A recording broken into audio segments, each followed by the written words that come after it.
From being written off as the park's walking stress alarm to becoming one of the most unexpectedly human characters in the entire series, Benson Dunwoody's story in regular show was not just an arc, it was a repair job. For years, fans assumed Benson was just the angry guy, the one who showed up and ruined the fun. Early episodes made him feel like the least complicated character in the park, a strict manager whose entire personality revolved around yelling at two slackers. But beneath the glass dome and the temper, there was someone far more layered than viewers ever realized. Regular show did not just give Benson funny outbursts. It revealed a man who had been crushed by responsibility and rebuilt by the people he yelled at most. Hey, Mordecai and Rigby. Clean this mess up or you're fired. Benson didn't walk in as a hero. He walked in as the obstacle between two slackers and their fun. But to the viewers, he came off like one of the most unbearable cartoon bosses ever created. A man who looked ready to burst into flames because someone forgot to rake leaves. However, the brilliance of regular show was that Benson's anger was never random. It came from fear, pressure, and the crushing weight of holding together a park run by a cast of characters who treated common sense like a rare collectible. Like me! Don't you two understand? I'm about to lose my job! You may not care about keeping your jobs, but I care about keeping mine! Because if I lose my job, I have nothing! Do you hear me? I have nothing! Benson lived in a state of constant emergency. If anything went wrong in the park, it was his problem. If anything exploded, it was his fault. If Mordecai and Rigby breathed incorrectly, he got blamed. Running the park was not a job. It was a never-ending series of disasters disguised as daily tasks, and Benson was the only person who took it seriously. No, you won't! You be nice to your brother or you're fired! Call him! What regular show did differently was, it never forced sympathy on him. It let us discover it slowly. Tiny cracks began to appear between the outbursts, a sign before yelling, a quiet night alone in his apartment, a conversation where he admitted he just wanted the park to run smoothly for once. In those flickers of vulnerability, Benson shifted from a joke to a character with depth. The writers built him piece by piece until viewers finally saw the truth. Benson did not hate the park. He loved it too much. Keep it together, Benson. You still got a whole day of work left. The earliest major reveal about Benson's real personality came not from a dramatic speech, but from his past. Hidden in brief moments and throwaway lines was a man who used to be wildly different. Benson was a drummer, a musician, someone who once had passion, rhythm, and freedom before the weight of adulthood crushed everything he cared about. The episode 150 Piece Kit from season 4 put this into focus. No way you played that solo. Oh, just because I'm some lame old park manager, I can't do it? Yeah, that solo features 150 pieces of percussion. It's too advanced for anyone to play. It is not! When Benson saw his old drum kit again, his entire demeanor shifted. He was not the strict manager. He was a man remembering the boy he once was. Well, there it is. The 150-piece kit I used to play that solo. Are you clowns even listening to me? Oh, come on. It can't be that interesting. But it's holographic. Besides, having a bunch of drums doesn't mean you did the solo. That single detail carried more weight than any explosion in the show. Benson was not born angry, he became angry. Life narrowed him, responsibility caged him, and by the time we met him, all of his joy had been buried under panic, stress, and fear that everyone around him would let him down. Wow, okay. That's kinda deep. But the biggest turning point in Benson's evolution came from his growing relationship with Mordecai and Rigby. He yelled at them more than anyone else, but he also believed in them more than anyone else. Beneath the tension was something complicated. Benson wanted them to succeed. He wanted them to be better. And the frustration came from knowing they had potential they refused to use. Benson's anger was not hatred. It was disappointment mixed with an almost fatherly protective instinct. However, the episode that really shifted things for a lot of viewers was Benson Be Gone from season 2. When the park owner, Mr. Mallard, introduced Susan as the new manager, Benson did not yell. He did not fight. He deflated. For the first time, the loudest man in the park went quiet because it was the first time he truly felt replaceable. Come on, Benson. We gotta rake these leaves, dude. I can't do this. Look, you're bummed out about getting demoted, but if you give it a chance, you'll see it's not that bad. This is horrible. Watching someone else take his place so easily made Benson question everything. If he was not the manager, then who was he? The park had become his identity. He was nothing without this job. It was a rare moment of raw honesty. Benson was not angry about losing power, he was afraid of losing purpose, and when Susan finally fired him, he was too numb to react. So go ahead and fire me. Okay, Benson, you're fired!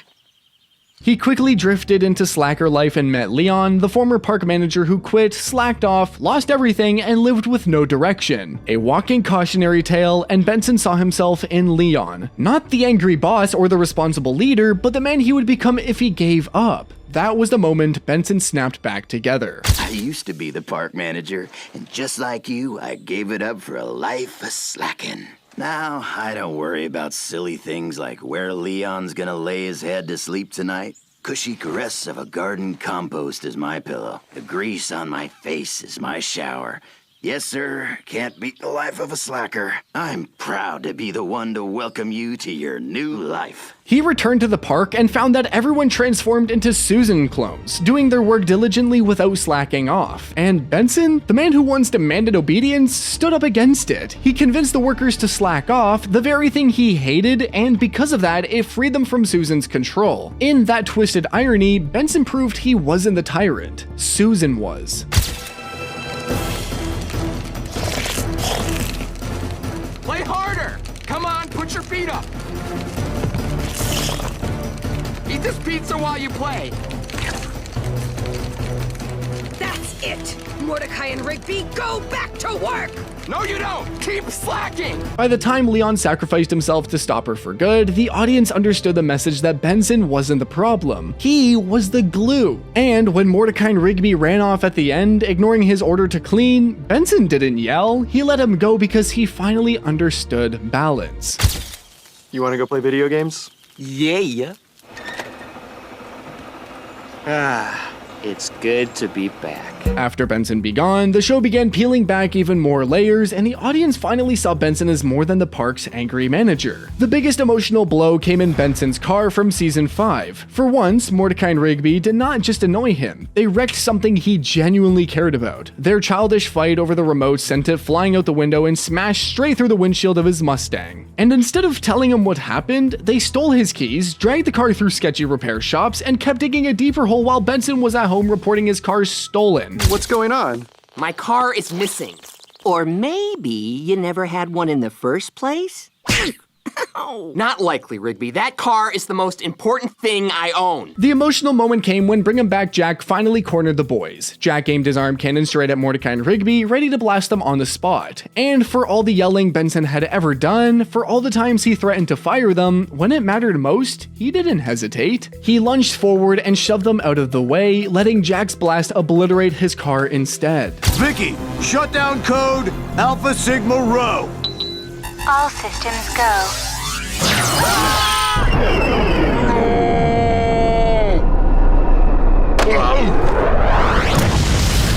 That moment changed how the audience saw him forever. Benson was now far from just being the angry boss. He was the one person in the park who would take the hit, literally, to protect the very people who constantly disappointed him. Regular show didn't soften him, it finally made him understood. Then the show began pushing Benson into leadership roles that went beyond his usual manager responsibilities. As regular show moved into later seasons, around the real Thomas from season 6 and into the Dome Experiment arc, Benson became the anchor of the group. He was not the background antagonist anymore. He was the reason the team held together. His anger became less of a punchline and more of a driving force for survival. What do you expect? I'm the boss. And as your boss, it's my decision not to fire you. Woo! For now.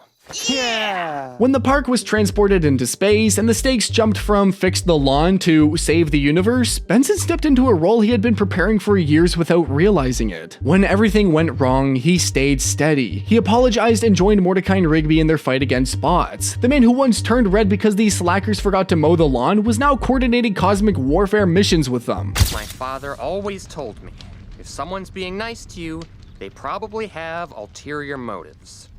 Sorry we didn't believe you guys. It's okay, Benson. Yeah, no hard feelings. But the most beautiful part of Benson's evolution came in the finale, a regular epic final battle. After Pop sacrificed himself and the universe reset, the park was restored to Earth and the frantic chaos of their space journey finally quieted down. For the very first time in his life, Benson returned to a park where things worked. A park where Mordecai and Rigby had grown up. A park where he did not have to shout every morning. Throughout the show, Benson always feared that if he stopped yelling, things would fall apart. That belief had been shaped by years of being the only responsible adult in the room. But in the final season, he learned something important. He did not have to be the angry one to be respected. He did not have to explode to be valued. His employees were no longer kids. They had become people he could trust, and that trust was something he had been waiting for since season 1. This was what made Benson's arc so different from the others. Mordecai dealt with heartbreak, Rigby dealt with maturity, Pops dealt with destiny, and Skips dealt with immortality. But Benson dealt with adulthood. Real adulthood. The kind where responsibility shapes you, stress hardens you, and caring too much becomes both your strength and your weakness. The show did not treat him like a cartoon stereotype, it treated him like a man learning how to live with the weight he carried. Benson's transformation was not dramatic. It was slow, subtle, built through small moments scattered across 8 seasons. A flash of his musical past, losing his precious car, a loss of identity, a moment of validation. Each piece chipped away at the rigid shell he built around himself until Benson was no longer a caricature of anger. Regular Show fixed Benson not by turning him into someone new, but by letting him become whole. It let him fall, it let him break, it let him grow. And along the way, it showed viewers that adulthood is not about perfect control. It's about learning how to live with the mess. Benson went from a guy defined by stress to someone defined by growth, responsibility, and genuine care. He was still managing the park, still fiery, still Benson, but finally, he got to be happy. If you want to see more videos just like these, just keep watching the regular recap. Subscribe.